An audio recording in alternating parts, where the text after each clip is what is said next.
Well, thank you all for being here today, and I'd like to especially thank Sheriff Witt for hosting us. I'd also like to thank our sheriffs or representatives from our sheriffs from Fayette, Franklin, Bourbon, and Madison County for being here today. My name is Andy Bashir, and I'm honored to serve as your 50th Kentucky Attorney General. Since I took office just a week ago, we have received an astonishing number of calls of scams occurring all around our Commonwealth. In fact, my office has issued a scam alert every single week that I've been in office. It's a disturbing trend, one that oftentimes targets our seniors. In fact, Consumer Reports has already reported that last year more than $3 billion was stolen from our seniors in the United States alone. It is an epidemic.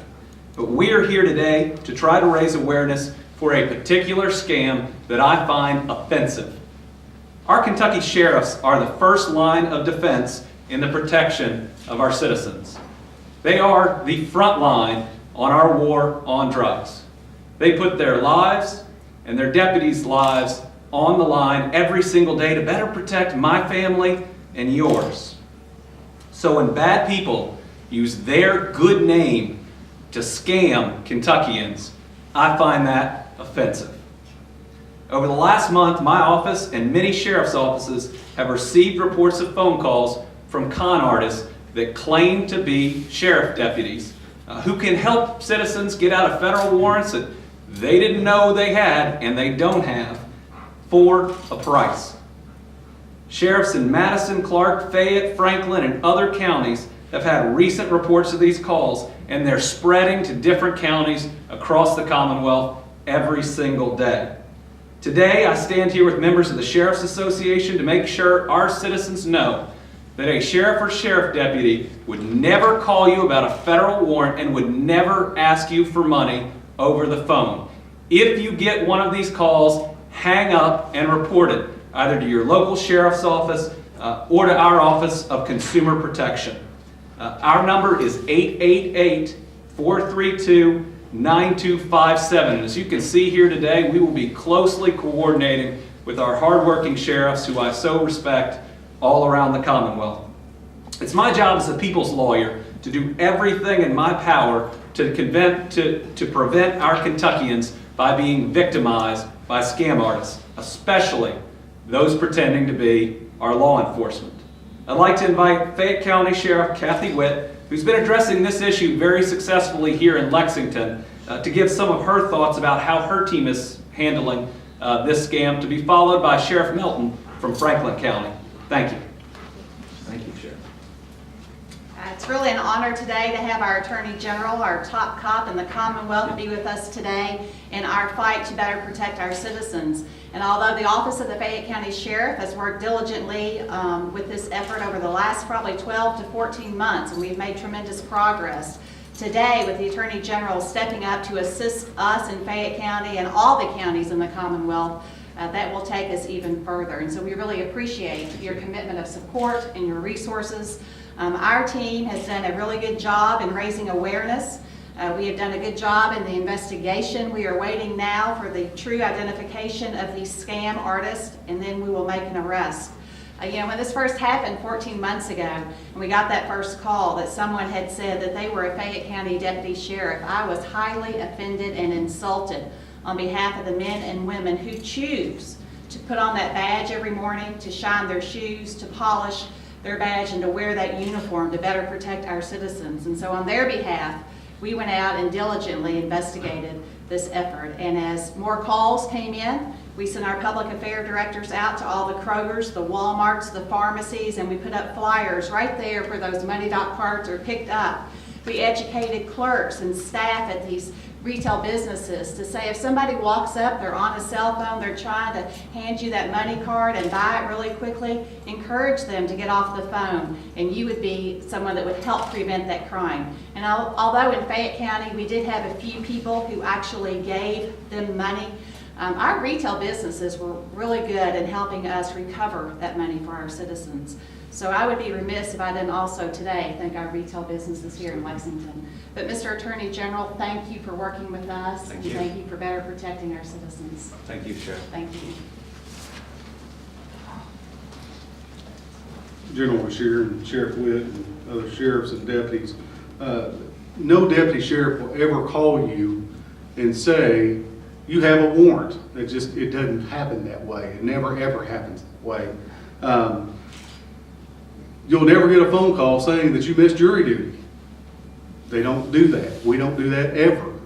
You know, if you have a paper, a deputy will come in uniform and serve that paper at your residence. They don't call and say, hey, come down here. They'll come into your house. We make house calls, and they will serve those at your house. IRS will never ever call you and say, hey, hey Pat, I need, we got a problem. You need to go get a green dot card and send this money in. That never ever happens. IRS never does that. You'll always get a letter.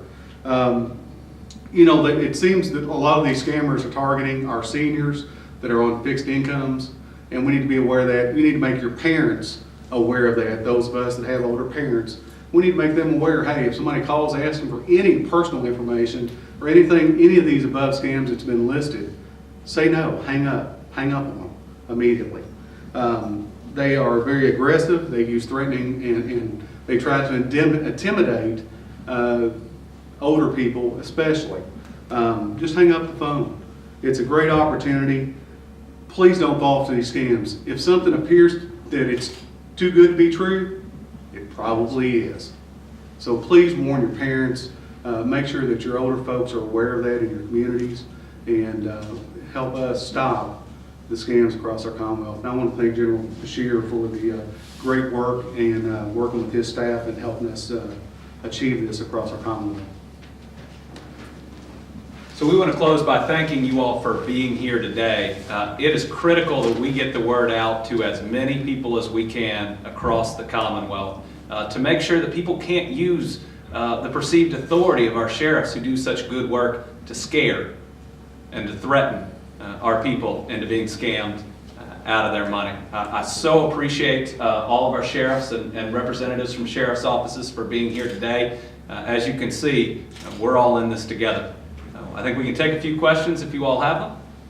Yes, ma'am. Can you, and I know a lot of us here are familiar with it because we've done stories like this before, but can you explain for people who are hearing it or seeing it for the first time, you talked about the money dot cards, how is this scam working? Well, let me ask a couple of our sheriffs to come up and tell you the different ways it may have been. So it works in different cycles, actually. There'll be a cycle in which they call and say the individual's missed jury duty. There's a warrant for your arrest because you didn't show up for jury duty. But if you'll pay this fine with a money dot card, $750, it's usually a standard amount that they're all asking for that same amount. And you need to go get the money dot card now. You need to stay on the phone with the individual that's on the other end of the phone. They're very abrasive, they're very aggressive. And so they talk individuals literally into going to Kroger while they're still on the phone, purchasing it and reading it off to them on the phone, that number on the back of that money dot card. Again, our retailers have been really good in working with our citizens and recovering that money, especially when the citizen immediately calls.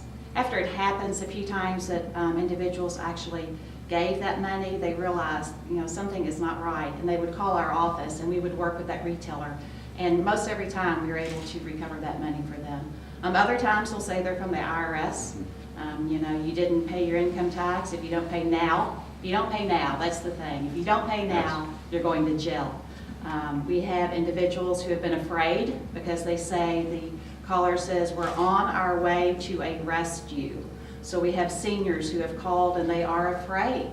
And they have, said, would you come to my house? And of course we do that, but we know that that person coming to arrest them is never going to come. Right. We had a 90-year-old widow, Karen, that called, and boy, she reminded me a lot of my mom. She got one of those phone calls and she said, let me tell you something, you come down to my sheriff's office right now and we'll see if I have a warrant. So she was a gutsy lady who understood it was a scam, but some people don't, and so that's why I'm so appreciative that the Attorney General is here and you all are here to help us get the word out. And the only, go ahead. One thing that sheriffs do things a little differently as far as our responsibilities. no deputy sheriff will ever ask for money. No uniformed officer or deputy sheriff will ever ask you for any amount of money. The circuit court clerk's office handles all the financial transactions with court.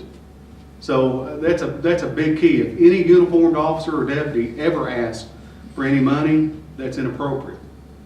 And with these scams, you know, Sheriff Witt nailed it. Come to the sheriff's office. I'll meet you at my sheriff's office. Use us, because they'll never show. But no money will ever exchange hands with any, other than paying your property taxes at the sheriff's office. You'll never ever exchange cash with any uniformed deputy sheriff ever, or the sheriff. And I think one of the great points that both of our sheriffs have made is if we can raise awareness over one of these scams, it ought to help people on all of them, because they're all so similar. You've done something that you didn't know you did, and if you don't pay a certain amount of money, people are coming to arrest you. That's the way the jury service scam, the IRS scam, this scam, and others in the future will occur. If we can raise that type of awareness where people know, hang up that phone anytime you get to that point, then we'll have done so much to protect our citizens. Is increased technology making it more difficult to catch these people or easier? Well, I think it can go both ways, but I will say, whether it's in this crime or others, we're starting to see and developing state-of-the-art technology within law enforcement that helps us do so much, from combating some of these scams to identifying some child sex offenders out there. And I'm very excited by our ability to use technology to finally fight those that have used it to prey on our most vulnerable citizens. So it's helping them, but it's also helping you. That's absolutely correct. So does this seem to be a group of people making these phone calls, or just random individuals? Are you able to track it? Well, I believe that there are ongoing investigations throughout our sheriff's offices, and when there is an announcement of progress on that, I'm sure that they will provide that information. What's our concern here today is that we prevent any additional victims from this scam or from others. General Bashir, what are they facing if they get caught? Well, it depends on the ultimate charges that we end up filing, because there could be not only state but potentially federal charges depending on how the crimes are classified. I will tell you from my end and my involvement, we will charge them with absolutely everything we can, because I want to send the message, and I know all these sheriffs do too, that you do not prey on our most vulnerable in Kentucky. You know, don't do it in the first place, but go somewhere else, because we're going to throw not only the book at you, we're going to throw as many books at you as we can. I know you mentioned the typical amount they're asking is $750. Is that a safe ballpark to go with? And then also, along with that, do you have an idea of about how much money in total these people have scammed from citizens? I know you say you've been able to get a lot back, but just... Well, I'll start with the second question and then invite Sheriff Witt for the first. One of the biggest issues with these scams, especially with seniors, is that they're so underreported. You know, that $3 billion from last year stolen from seniors alone is probably underreported, because not only does this happen, but people feel embarrassed that they were scammed out of it, because you know, the script starts with, you did this or you did that, and then it ends up with, fill up this card or a Kroger card or something else. And after you get over the fear, after you've made that pay and that payment and the fear starts coming down, you start thinking about, what exactly did I do? And I hope we can combat that. There is no shame in getting scared. So let us know. Let us try to help you. The Attorney General's office, your county sheriffs, that is our sole responsibility to protect and help our citizens. Chair? 750 is an amount that we've heard often, but I think it's just any amount. It's like the Attorney General said. If the call first starts off, I'm so-and-so from law enforcement, you didn't do this and now you have to do that, no matter the amount, that's a scam. And as Sheriff Melton said, and the other sheriffs standing here, law enforcement never asks you for any money. In Kentucky and in Louisiana, we do ask you to pay your property tax through the sheriff's office, but we send you a bill for that, and we give you a long amount of time to pay for that. But we never ask you for money, and we never threaten you with arrest if you don't pay. And the Attorney General is also right. If you have fallen victim to this scam, don't be afraid to report it. We are your sheriffs, we're your sheriff's offices. We are here to help you and to help you recover those funds. Anyone else? Well, thank you all so much for coming. We appreciate you, and we appreciate you spreading the word.